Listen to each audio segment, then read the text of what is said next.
Hello, Alama Minglaba. Dinero General Guin Lumune, Pazi, Sesamo John Lego, General, nearly Pupachimare. Ero, Pazi, shit down a shark, go my dishama, to the pin. Community, Diana, Taiwan Yama, Twishiare, a swan tapido, tension, Jeton, Yoya PC to go pipare. Pazi go, Saibio, Moya Jindele, Bobarigo, who were Janet, and then one mad lecanaro and niggas are Sessanitago, Twishiabare. အဲ့တော့ဖားစီဆိုတာဘာလဲပေါ့နော်ဖားစီကိုကြည့်မယ်ဆိုလို့ရှိရင်အပေါ်မျက်နှာပြင်မှာဖားပေါင်နေတဲ့အလှဆင်ထားတဲ့ကြေးစီတစ်လုံးကိုတွေ့ရမှာဖြစ်ပါတယ်ဖားတွေဟာမိုးရွာသွန်းမှုမျိုးစားကောင်းမွန်မှုနဲ့စိုက်ပျိုးရေးကြွယ်ဝချမ်းသာမှုတွေကိုကိုစားပြုတဲ့အမှတ်အသားဖြစ်တွေ့ရတယ်အဲ့တော့ဖားစီဟာမြောက်ပိုင်း VNM ရှေးရိုးတောင်စုယဉ်ကျေးမှုပေါ့နော် BC 600နေပြီးတော့ BC နေရာကာလအဲ့ရနေစတင်ပြီးတော့ပေါ်လာပြီးတော့ချစ်ချင်းပြည့်နဲ့ဒီဖားစီရင်ကျင်းမှုရဲ့အစိပ်ပိုင်းတစ်ခုနဲ့အစပြုခဲ့တာတွေ့ရပါတယ်။ဒါဖားစီတွေကိုနောက်ပိုင်းမှာမြန်မာနိုင်ငံထိုင်းနိုင်ငံလာအိုဗီယက်နမ်ပြီးရင်တောင်ပိုင်းတရုတ်နောက်ကမ်ဘောဒီးယားစတဲ့နိုင်ငံဝမ်းမှာပြည်နှံသွားတာကိုတွေ့ရပါတယ်။အဲလက်ရှိဖားစီတွေကိုဘယ်မှာတွေ့ရတယ်လဲဘယ်လိုသုံးလဲပေါ့နော်။လက်ရှိမှာတော့ဖားစီတွေကိုဒီမြန်မာနိုင်ငံနဲ့ထိုင်းနိုင်ငံမှာကရင်တွေကသုံးတယ်ပြီးရင်ဗမာပြည်မှာရှမ်းတွေလည်းသုံးသေးတယ်။အပြင်ထိုင်းနဲ့လာအောင်မှာဆိုလို့ရှိရင်ထိုင်းဆိုတဲ့လူမျိုးတွေကသုံးနေတာတွေ့ရတယ်။တရုတ်မှာဆိုလို့ရှိရင်မုံလူမျိုးနဲ့ဒီတရုတ်တောင်ပိုင်းမှာဇွန်ဆိုတဲ့လူမျိုးတွေကနေပြီးတော့ဒီရင်းနှီးတိုင်းဖားစီတွေကိုသုံးနေတာကိုကျွန်တော်တို့တွေ့ရပါတယ်။အဲ့တော့မြန်မာနိုင်ငံပြောမှဆိုလို့ရှိရင်သူသဖြင့်ကရင်ပြည်နယ်ကရင်တွေပေါ့နော်ဖားစီကိုအဓိကဒီကောက်ရည်သိမ်းပွဲတွေရိုးရာအခမ်းအနားတွေပြီးလို့ရှိရင်ဝိညာဉ်ကိုယ်ကွယ်မှုနဲ့ဆိုင်တဲ့ထုံးတဲ့ဆင်လာဒီလိုပွဲအခမ်းအနားတွေမှာအတိခတ်တာကိုတွေ့ရပါတယ်။ပြောမှဆိုလို့ရှိရင်ဖားစီဟာတံမော်ဒေသရဲ့အကရင်လူမျိုးအတိုင်းဝင်ကြမှာယဉ်ကျေးမှုရအရေးပါတဲ့အခမ်းအနားတစ်ခုကနေပြီးတော့ရက်တည်နေတာကိုတွေ့ရပါတယ်။အဲ့တော့ကျွန်တော်ဖားစီဆိုတာဘယ်လိုပုံစံမျိုးလဲနော်သူ့ရဲ့ design နဲ့ဖွဲ့စည်းပုံကိုကြည့်အောင်ဖားစီကိုကြည့်မယ်ဆိုလို့ရှိရင်ပုံမှန်အဖြစ်ဖားစီရဲ့အပေါ်မျက်နှာပြင်ပေါ်မှာအလဲပေါ်မှာဆိုလို့ရှိရင်အကျယ်ပုံစံနဲ့နေရဲ့ဖြာထွေးတဲ့သင်္ကေတပုံစံမျိုးတွေ့ရမယ်ပြီးလို့ရှိရင်အနက်ပတ်လဲမှာဆိုလို့ရှိရင်ဒီ 3D ရုံနဲ့ဖားတွေပေါ့နော်တစ်ကောင်ထက်နှစ်ကောင်ထက်သုံးကောင်ထက်ဖားရုပ်တွေပုံစံနဲ့ပုံဖော်တာတွေ့ရမယ်ပြီးလို့ရှိရင်ကြားထဲမှာကျွန်တော်တို့ geometry ပုံစံတွေပေါ့နော် triangle square တွေအဲ့ပုံစံတွေနဲ့ဆင်ထားတယ်တချို့တွေမှာဆိုလို့ရှိရင်တိရစ္ဆာန်ပုံတွေပေါင်းနေတာကိုတွေ့ရတယ်ပေါ့နော်အဲ့တော့သူ့ကိုယ်ကိုကြည့်မယ်ဆိုလို့ရှိရင်သူကတော့လုံးဝနဲ့စလင်ဒါပုံစံရှိမယ်ပြောမှဆိုလို့ရှိရင်တဲနိုင်ပုံစံမျိုးနော်အလေခါချိုင်သွားတဲ့ပုံစံမျိုးပြီးလို့ရှိရင်အတန်ထွက်တဲ့ခါမှာပစ်တင်တန်ထွက်ဖို့အတွက်ဆိုလို့ရှိရင်အတွင်းမှာအခေါင်းပေါက်နော်စီအပုံစံရှိတာကိုတွေ့ရတယ်။နောက်သူ့ကိုတိဆောက်တဲ့နေရာမှာအခုလက်ရှိမှာပျောက်ဆုံးသွားပြီဖြစ်တဲ့ဖျောင်းနည်းပညာကိုသုံးပြီးတော့ကြေးပေါ်နဲ့သုံးလုံးထောက်တာကိုကျွန်တော်တို့တွေ့ရပါတယ်။ဖားလို့ကြည့်မယ်ဆိုလို့ရှိရင်များသောအားဖြင့်ဖား3ကောင်ဖား4ကောင်အောက်စုလိုက်ပေါ့နော်အဲ့လိုမျိုးတွေ့ရပြီးတော့ဒါကဘာလဲဆိုလို့ရှိရင်မိုးခေါ်တဲ့ဖားတွေရဲ့အုပ်စုအသွင်သဏ္ဍာန်ကိုဖော်ပြတာကိုတွေ့ရပါတယ်အဲ့တော့သင်္ကေတသဘောရဖားစီကိုကြည့်မယ်ဆိုလို့ရှိရင်ကျွန်တော်တို့ဘာတွေ့ရမလဲဖားဆိုတာမိုးနောက်ပြီးတော့ဖားအော်တဲ့ကခုနပြောလို့အတန်ပေါ့နော်မိုးကြိုတဲ့ပြီးလို့ရှိရင်တော့ကျွန်တော်တို့မျိုးပွားနိုင်စပတ်ဆိုတဲ့လက္ခဏာတွေ့ရမယ်ကျဲပုံစံကိုကြည့်မယ်ဆိုလို့ရှိရင်နေသမုတ်စကြဝဠာစွမ်းအနေနဲ့ဆက်ဆက်နေတဲ့ကိုကျွန်တော်တို့တွေ့ရမယ်ပြီးလို့ရှိရင်ကျေးဝပစ္စည်းဆိုတာကတက်နိုင်တဲ့ချမ်းသာကြွယ်ဝမှုနဲ့အစဉ်တန်းပြီးလို့ရှိရင်ဝိညာဉ်ရေးအခွင့်အာဏာဆိုတဲ့အမှတ်လက္ခဏာကိုတွေ့ရမယ်နောက်တစ်ခုအတန်ပေါ့နော်ဒီအတန်ကတော့ကျွန်တော်တို့ဝိညာဉ်တွေနဲ့ကောင်းမွန်တဲ့ဆက်ဆံရေးတစ်ခုကိုတိဆောက်ထားတယ်ဆိုတဲ့ရိုးရယုံကြည်ချက်လက္ခဏာတွေကိုကျွန်တော်တို့တွေ့ရတယ်ပေါ့နော်အဲ့တော့ဖားစီရဆိုလို့ရှိရင်ပုံစံတစ်ခုကနေမိုးကြိုးပြည့်တဲ့ကိုတူပါပြီးတော့ဒီတင်းနဲ့နေရဖို့အတွက်မိုးရွာစေမယ်ဆိုတဲ့ယုံကြည်ချက်နဲ့လှုပ်ဆောင်ခဲ့ရတဲ့အမလက္ခဏာအနေထားတွေကိုကျွန်တော်တို့တွေ့ရှိရတယ်ပေါ့နော်အခြားတစ်ဖက်ကသမိုင်းဝင်ဇက်မြစ်တွေကိုကြည့်မယ်ဆိုလို့ရှိရင်အစောဆုံးဒီဖားစီတွေကိုဒီမြောက်ပိုင်းပြည်နေပေါ့နော်ဒီတောင်ဆုံးလို့ခေါ်တဲ့နေရာဒေသတော့တောင်ဆုံးရည်ကြည့်မှုကနေဆင်းသက်လာတာကိုကျွန်တော်တွေ့ရတယ်အဲ့တော့ဒီဖားစီတွေဟာဘာကိုစားပြုတယ်ဆိုလို့ရှိရင်အကြီးကဲတွေရဲ့စင်တန်းတင်ကြတဲ့လက္ခဏာပဲပြီးလို့ရှိရင်စစ်ပွဲဆိုင်ရာထုံးတမ်းစင်လာတွေမှာအသုံးပြုရတယ်ပြီးလို့ရှိရင်အထက်တန်းပေါ်တွေရဲ့အသင်းချိုင်းမြေတွေမှာလည်းဒီဖားစီတွေတွေ့ရတယ် နောက်တစ်ခုကကျွန်တော်တို့အရှိတောင်အရှာတဝက်မှာဆိုလို့ရှိရင်ဒါကိုတဖြည်းဖြည်းချင်းနဲ့ရောင်းဝယ်ဖောက်ကောက်လာတာကိုကျွန်တော်တွေ့ရတယ်ပေါ့နော်ရှေးဟောင်းသုတေသနပညာရှင်တွေရဲ့လေ့လာတွေ့ရှိမှုတွေက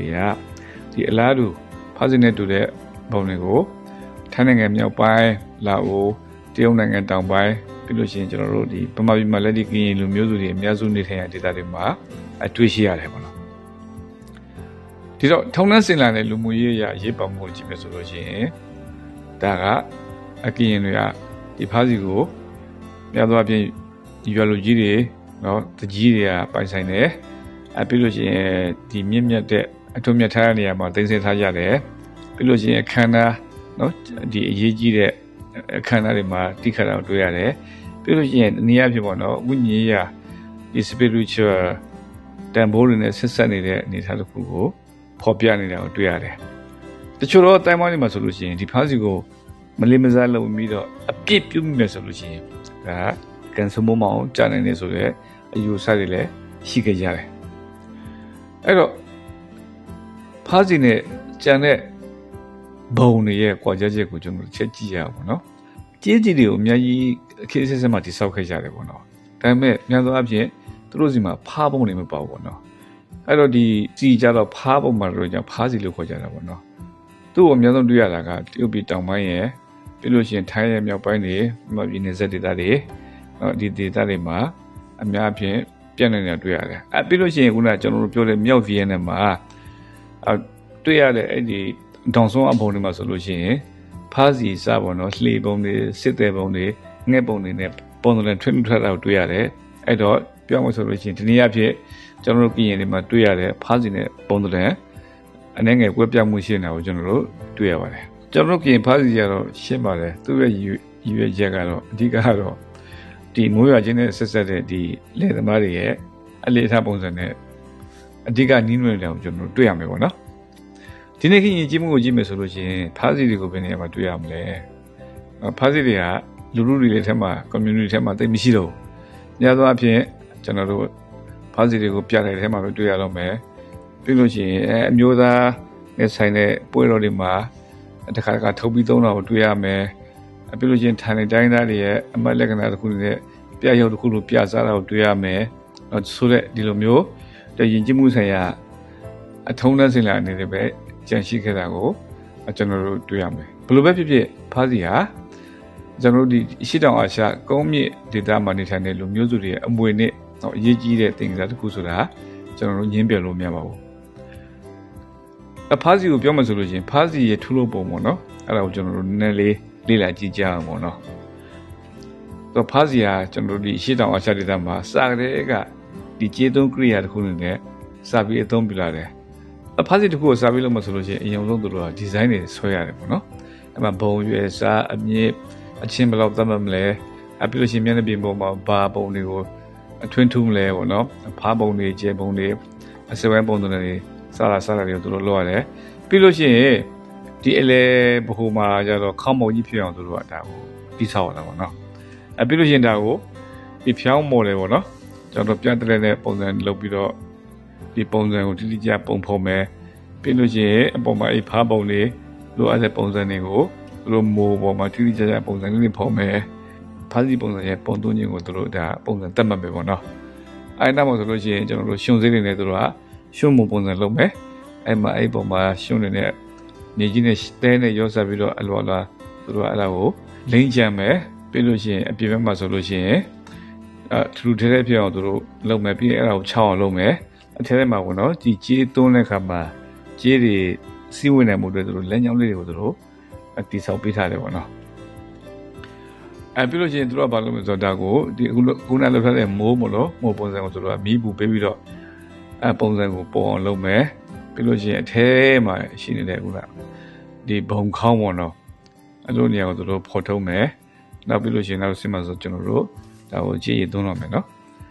်ကြေးရည်သွင်းမယ်ဆိုလို့ရှိရင်အဓိကတော့ကြေးနဲ့ဓာတ်ပေါ့နော်အဲ့ဒီခုကိုသူရောပြီးတော့မိပြင်းပြင်းနဲ့အပူပေးပြီးပြောင်းအောင်လုပ်မယ်ပြီးလို့ရှိရင်အဲ့မှာကျွန်တော်တို့ဒီကြေးလေးကိုကျွန်တော်တို့ဒီလောက်ထားတဲ့ခုနပုံစံခွတဲ့ကိုလောင်းထည့်မယ်ပေါ့နော်လောင်းထည့်ပြီးတော့အေးအောင်စောင့်မယ်ပေါ့နော်ပြီးလို့ရှိရင်သူတို့ဘာလုပ်မလဲဆိုလို့ရှိရင်အပေါ်ကဟိုဒီအကာတွေကိုခွာမယ် Emma, the Jizzy Bonjan Twalavi, no? Emma, like the Pondu, Gibiro, a daisy moment would a chopinary lower one. Another day go, Lala Baba Piano, Chotame, be at down 2 Gire, a 2 bar no balloon 11. And Loa Lucien, lower than near Maturuga, Tabito,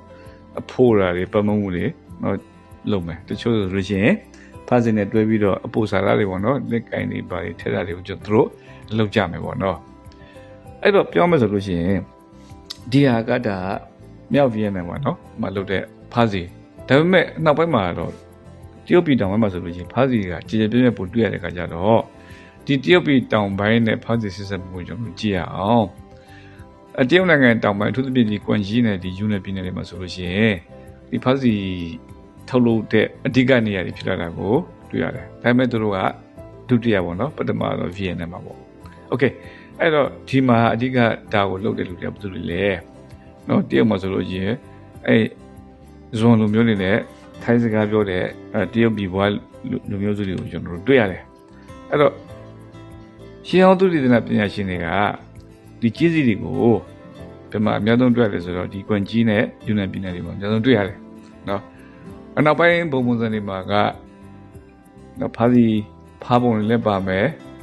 အကျဉ်းနဲ့ဟိုင်လည်းပါမှာပေါ့နော်အဲ့ဒါတွေအများဆုံးဘုသူတွေကအများပြထုတ်လို့လဲဆိုလို့ရှိရင်ဟမ်မင်းစက်နဲ့နောက်ပိုင်းတောင်ပိုင်းတရုတ်မှာကြီးစိုးတဲ့ဒီဟမ်မင်းစက်နဲ့နောက်ပိုင်းမင်းစက်တွေမှာအများအပြားထုတ်လုပ်ခဲ့တာကိုကျွန်တော်တို့တွေ့ရပါတယ်အဲ့တော့ရှုပ်ထွေးစရာဖြစ်လာပြီ BNN နဲ့တရုတ်ပေါ့နော်ဒီနေ့ခေတ်မှာဒီဖားပုံတွေပါတဲ့ဖားစီတွေကိုတရုတ်တောင်ပိုင်းမှာတွေ့ရတယ်တရုတ်နိုင်ငံတောင်ပိုင်းမှာဆိုလို့ရှိရင်လက်ရှိအချိန်ထိကြီးရိုးရတယ်လေထုံးတယ်တည်ရှိနေတာကိုကျွန်တော်တွေ့ရတယ်ပေါ့နော်ပြီးလို့ရှိရင်တရုတ်သမိုင်းမတက်နေတယ်မှာလည်းဒီဖားစီတွေရောင်းကိုအကျဉ်းချင်းပြပြမတက်နေတာကိုတွေ့ရတာပေါ့နော်အဲ့ဒါကြောင့်မလို့ဒီ VN နဲ့တရုတ်နဲ့တောင်တရုတ်နဲ့ကြားမှာဒါအငင်းပွဲဖွဲ့ရာကိစ္စလေးတွေဖြစ်လာတာကိုတွေ့ရတယ်โอเคဒါပေမဲ့ရှင်းဟောင်းသူတည်တဲ့ပညာရှင်တွေကရက်စွဲတွေနဲ့တော့ပြန်ပြီးတော့တိုက်ကြည့်တဲ့အချိန်မှာအစောဆုံးခင်မိတဲ့ဒီဖားစီတွေက VN နိုင်ငံတောင်စုဒေသကလာတယ်လို့သူတို့ကအတီးပြုတ်ကြပါတယ်နော်ဒီမြောက်ရဲနေကနေပြီးတော့တောင်တရုတ်ကိုဒီဖားစီတွေဘလို့ရောက်လာလဲဆိုတော့အဓိကအပြင်ကုံသွေးရေးတွေရွှေ့ပြောင်းမှုတွေယဉ်ကျေးမှုနဲ့လိုင်လုံးညီတွေဖြစ်တဲ့ဒီပေါင်းသိန်းဆက်ဆံရေးကနေစဉ်ဒီနေ့ပေါင်း1500ကျော်ကာလအတွင်းမှာတဖြည်းဖြည်းရင်တောင်တရုတ်ဘက်ကိုရောက်လာတာကိုတွေ့ရလို့ပြောရတယ်အဲ့တော့မူလအစကနော်ဒီမြောက်ဗီယက်နမ်တောင်စွန်းသူ့မှာရှိတဲ့အဓိကလက္ခဏာတွေကဒီဖားစီတွေကကြီးမားတယ်နောက်ကျယ်ပြန့်တဲ့ပြချက်ချက်ပုံခေါင်းပုံစံသူ့ရဲ့အလဲပုံမှာဆိုလို့ရှိရင်ဒီနေပုံစံတင်ငင်တာနဲ့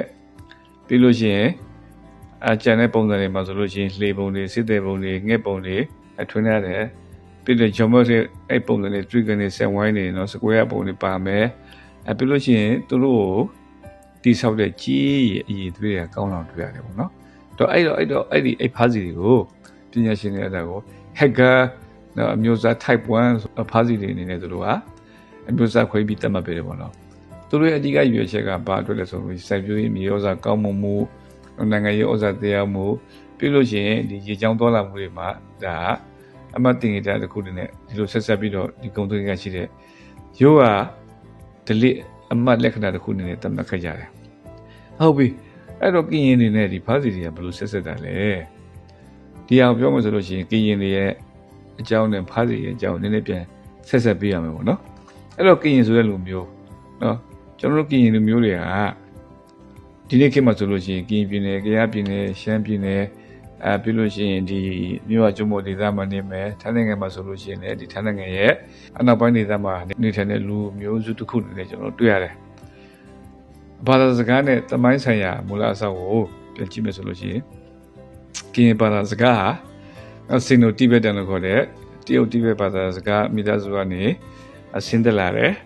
ပြီးလို့ချင်းဟိုးပွင့်တဲ့နေကကရင်ဘိုးဘွားတွေကဒီတရုတ်နိုင်ငံတောင်ပိုင်းဒီယူနန်လို့ကွန်ရှိဆိုတဲ့ဒေသတွေမှာနေထိုင်ခဲ့တယ်လို့ယူဆရတယ်ပေါ့နော်သူတို့တွေကတဖြည်းဖြည်းနဲ့ဒီရာစုနှစ်ပေါင်းများစွာအတွင်းမှာဆိုလို့ချင်းတောင်ဘက်ကိုရွှေ့ပြောင်းနေထိုင်လာခဲ့ကြတယ်ဆိုတဲ့အနေအထားကိုတွေ့ရတယ်နော်ဒီအချိန်နဲ့ဆိုလို့ချင်းအခုလက်ရှိကျွန်တော်တို့ခေတ်သစ်နိုင်ငံတွေနဲ့မိတ်ကိုမတတ်မှတ်ခင်ကတည်းကဒီကရင်တွေကတဖြည်းဖြည်းနဲ့ အရှိမြန်မာနဲ့အနောက်တိုင်းထိုင်းနိုင်ငံတွေကိုဒီတောင်ကုန်းဒေသတွေမှာနေထိုင်ရင်းနဲ့အခြေချလာကြရတာကိုတွေ့ရပါတယ်ဒါပေမဲ့သူတို့မှာဘယ်နည်းဘယ်ကရွှေပြောင်းလဲဘယ်လိုနေထိုင်လာတယ်နော်ဆိုတော့ဒီသမိုင်းမှတ်တမ်းတွေပေါ့နော်ဒီအဲ့ဒါတွေကိုမတွေ့ရဘူးအဲ့တော့ကျွန်တော်တို့ကရင်တွေကသမိုင်းမရှိဘူးနော်ကျွန်တော်တို့ဆိုလို့ရှိရင်ဒါခုကရင်လူမျိုးရှိလို့ဒါကရင်တွေလို့ပြောခါတာသမိုင်းမှာရှာလို့ရှိရင်ကရင်ဆိုတာသမိုင်းမှာမှတ်တမ်းရမတွေ့ရတဲ့လူမျိုးဖြစ်နေပါတယ်နော်အဲ့တော့ကရင်လူမျိုးရဲ့နှုတ်ပြောသမိုင်းတွေမှာပဲရှေးဟောင်းဇာတိမြင်တဲ့တောင်ဘက်ကိုခီးရှည်ကြီးတစ်ခုရှောက်လန်းလာကြရတယ်ဆင်းသက်လာကြရတယ်ဆိုတဲ့ဟာကိုပဲတွေ့ရတယ်ပေါ့နော်အရှေးဟောင်းသုတေသနပညာကနေပြီးတော့ဒီမြန်မာထိုင်းကွန်မြူနတီတွေမှာကရင်တွေနေခဲ့တယ်။ရေရှည်ကလာအတိုင်းအတာတစ်ခုတည်းနေလာခဲ့ကြတယ်။ဆက်ရှိနေသေးတယ်ဆိုတော့ရေရှည်တည်ရှိမှုကိုပြသထားတာကိုတွေ့ရတယ်ပေါ့နော်။ယဉ်ကျေးမှုနဲ့သမိုင်းကြောင်းရဆိုလို့ရှိရင်ကရင်လူမျိုးတွေကယနေ့အထိမြန်မာနိုင်ငံနဲ့ထိုင်းနိုင်ငံရဲ့ Highland ပေါ့နော်ကွန်မြူနတီတွေမှာတည်ရှိနေတော့ပဲ။ဒါဒီမကပေါ့နော်ဒီမျိုးကကျုံးပေါ်မှာလည်းကျွန်တော်ဘာပြမှာအများကြီးရှိနေတာကိုတွေ့ရပါတယ်။ Okay အဖားစီကိုပဲကြည့်အောင်ဖားစီရဲ့မူလအစားကျွန်တော်ခုနစပြောခဲ့တယ်လို့ပေါ့နော်။သူကဒီမြောက်ပြည်နယ်အဲ့တုံဆိုရင်ကြည့်မှုကနေပြီးတော့ BC 600တည်းကစလာခဲ့တာပေါ့နော်။တဖြည်းဖြည်းနဲ့တောင်တရုတ်တို့လာအိုတို့ထိုင်းတို့ကမ္ဘောဒီးယားတို့ဒီမြန်မာတွေကိုတဖြည်းဖြည်းပြန့်နှံ့လာတယ်ပေါ့နော်။အဲ့မှာတရုတ်တောင်ပိုင်းမှာဆိုလို့ရှိရင်ဒီကွန်ရှင်းနဲ့ယူနယ်မှာဆိုလို့ရှိရင်ဒီဖားစီတွေကိုသူတို့ကဆက်လက်ပြီးတော့လုပ်ပြီးတော့အဓိကဒီဖားစီရဲ့အဓိကထောက်လို့ဖို့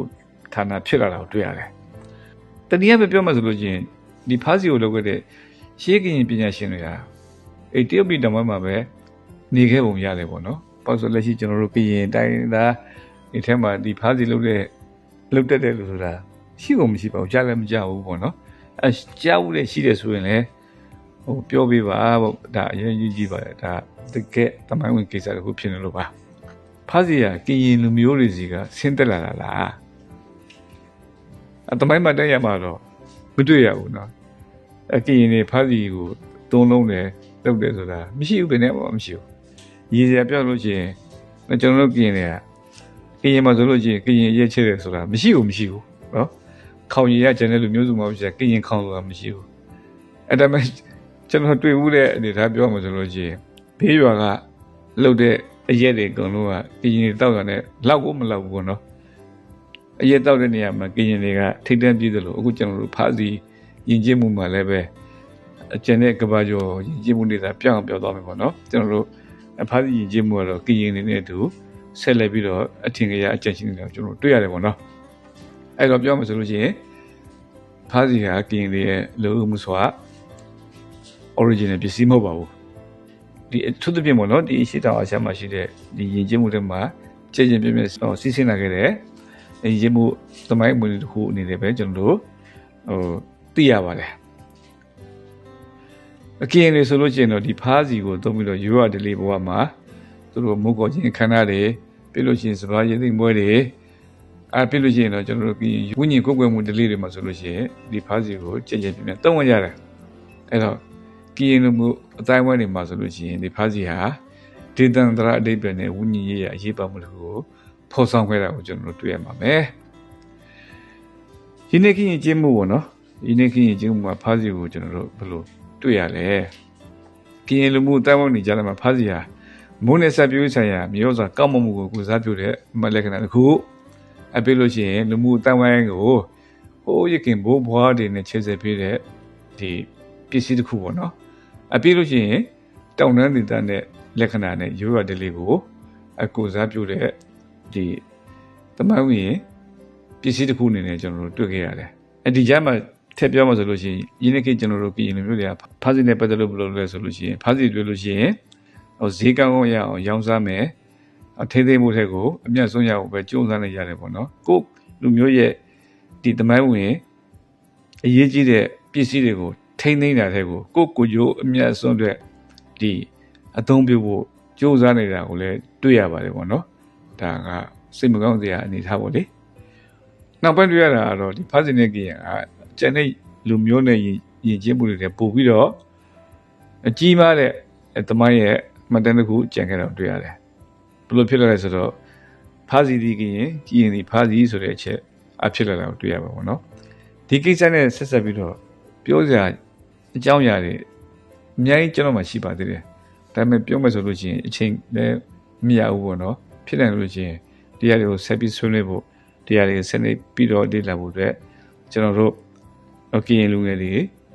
ကရင်တွေကိုတိုက်တွန်းခြင်းနဲ့ဆန္ဒလို့ရှိပါတယ်ဒီနေ့တော့ဒီလောက်ပါပဲနော်အားလုံးကျေးဇူးပါ